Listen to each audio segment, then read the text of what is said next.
In this demonstration, I'm going to show you how to create a new user manually and assign security rules to that user and configure the user options.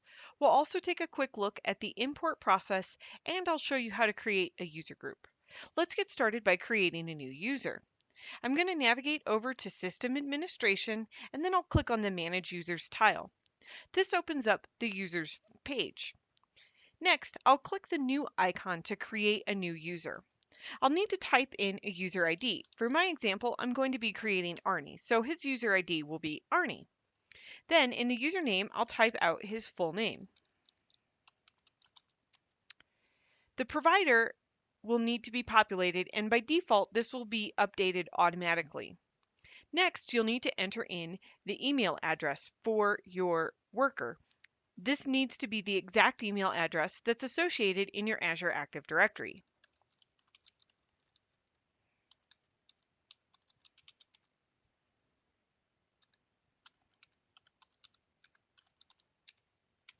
Next, I can select a company that will be defaulted for this particular user. Since Arnie works with USMF, I'll select the USMF company. Next, I can optionally link Arnie to a person. Because Arnie has already been set up as a worker, I can select Arnie from the drop-down box.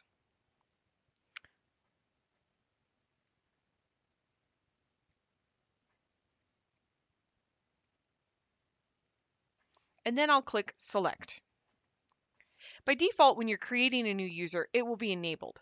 Later, if you need to disable a user, you can simply move the slider to No. I'll save the record and the system will automatically add in the system user security role.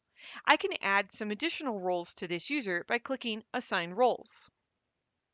This will open up a new screen and I can select which security role I want to assign Arnie to. Arnie is going to be a Human Resources Manager, and I also need him to be in the Manager role. So I'll go ahead and select those options along with the Employee role and click OK. Now you can see the additional roles have been assigned. If I need to assign organization context to the user roles that I've selected, you'll need to do this one at a time. So let's say Arnie should only have access to the USMF company and no other companies. I'll select each of the roles one at a time and click Assign Organizations. This will open up a new window where I'll need to select which organizations I want to grant access to. So I'm going to select the option to grant access to specific organizations individually. You can optionally select an organization hierarchy that has been assigned the purpose of security as well. For my example, we're going to do legal entities. So he'll have access to Contoso Entertainment USA, and I'll click Grant. If he was also to have access to another company, I would select that company from the list and click Grant. Because I have not selected any other companies, Arnie will now only have the employee role in the USMF company. I'll close the window and repeat this process for each of the security roles.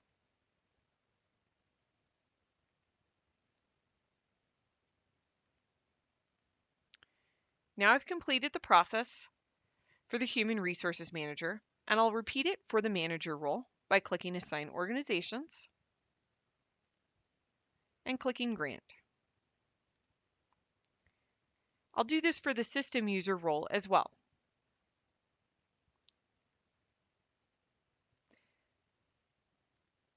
This will ensure that Arnie cannot access any of the other legal entities in my organization. When I set up a new user, you may also want to configure the user options. This is done by clicking the User Options button. By default, the color theme will be selected and the user can choose a different color theme. However, if you want to automatically change this to a different color theme, you can do that. Next, you can go to the Preferences tab and update the preferences. Here you can see the default company, the default dashboard, the default view edit mode, the language, the date, time, and number format, time zone, country, region, and so on. You can select these options, which will change how the system behaves, the language, the number formatting, and so on throughout the system. If you want to hide the Getting Started pages, you can select Yes. Next, on the Account tab, you can see the basic account information for Arnie. Here you can see his name and email address, which are displayed from the other screen. You can also select which email provider you'll use, and then select the email address that you want to use. I'm going to use his work email. If you want to enable the electronic signature functionality, you can do that in the electronic signature area. The last tab is the Workflow tab. Here I can specify if I want to send email notifications in email and how I want line item workflows to be grouped or if they should be sent individually. If you need to configure delegation for the user, you can do this on the Delegation tab by clicking the Add button. When you're finished, you can close down the window. I'm going to go ahead and delete Arnie so that we can import users as well. So I'll click the Delete button to delete the new user that I just created. This time, instead of clicking the new icon to create a new user, I'll use the Import Users button. This will open up a new screen and I can see a list of all of the users that are in my Azure Active Directory. I'll need to select the users that I want to add. This allows me to add multiple people at the same time by marking the checkboxes and then clicking Import Users. Once the import has completed, you'll receive a dialog. If you don't want to receive a dialog that they've been imported successfully, you can mark the Do Not Tell Me Again checkbox and then close the dialog. Now, if I close the window and return back to the previous screen, the new users for Denise and Howard, which I selected from the previous screen, have been added.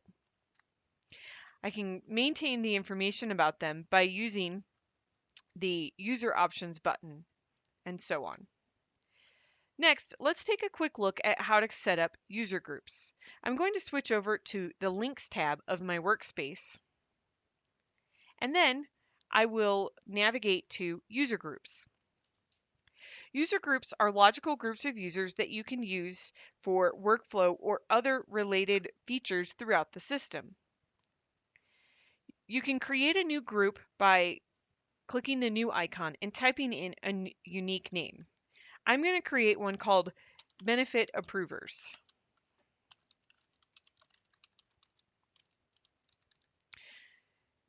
Now that I've created the new group, I'll need to add some users to that, and I'll do that by clicking the Users tab. This will open up a new screen where I can see a list of all the users. Let's say Alicia, Brad, and Daniel are going to be the approvers. I'll select them from the list and then use the right arrow button in the center pane in order to move them to the selected users. If I decide I no longer want a user, I can select the user and use the left arrow to move them back over to the remaining users. I can now use this user group in other areas of the system, such as workflow, to define how a particular process will work.